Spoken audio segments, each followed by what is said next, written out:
Hierdie boodskap na toe gebring deur Skatte in die Hemel. Gaan sluit graag by ons Facebookgroep aan vandag. Vandag se skriflesing kom uit Handelinge 2 vers 2 tot 3. En dan kom skielik uit die hemel 'n geluid soos van 'n geweldige rukwind. En dit het die hele huis gevul waar hulle gesit het. Toe is deur hulle tonge gesien soos van vuur, wat hulle self verdeel en op elkeen van hulle gaan sit. Vandag se boodskap is getiteld Aan die brand vir Jesus.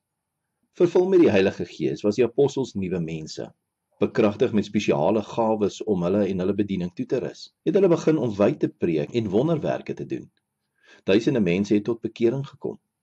Die hoofpriesters, sy volgelinge en die Sadduseërs het die leringe van Jesus heeltemal verwerp. Ten spyte van dreigemente, arrestasies, hofsaake en lyfstraf, kon hulle egter nie daarom slaag om die apostels te laat ophou om in die naam van Jesus te preek nie. Ten spyte van geweldige teenkanting het die vroeë kerk wyd versprei en veld gewen. In hierdie tyd het Herodes Agrippa die eerste koning geword van Palestina. Hy was die eerste koning wat begin het om die Christelike kerk te vervolg. Die koning het Jakobus om die lewe laat bring en vir Petrus in hegtenis laat neem. Petrus was in die gevangenis met kettinge geboei en onder swaar bewaking, toe 'n engel wonderbaarlik tot sy redding gekom het en hom gehelp het om te ontsnap.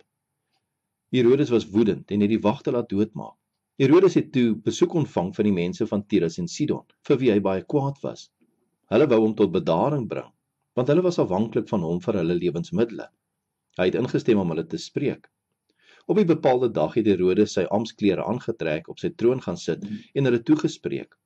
Die mense het hom geprys en geskree, dit is 'n God wat praat, nie 'n mens nie. Die Bybel vertel ons dat 'n engel van die Here Herodes getref het, omdat hy nie die eer aan God gegee het nie. Herodes is deur wurms verteer en het gesterwe.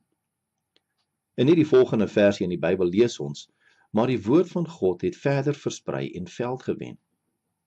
Ten spyte van voortdurende teenkanting, versprei die woord van God vandag steeds. Na raming is daar so 2,3 biljoen Christene in die wêreld en dit neem nog steeds toe. Aan God al die eer. Kom ons bid saam. Ons hemelse Vader, gee dat ons ook aan die brand vir U sal wees en die evangelie sal versprei tot eer van U naam. Ons bid dit in Jesus se naam. Amen. As U soortgelyke boodskappe wil ontvang Maandag tot Vrydag, sluit aan by ons WhatsApp broadcast groep. Stuur net jou nommer na 072 581 2973.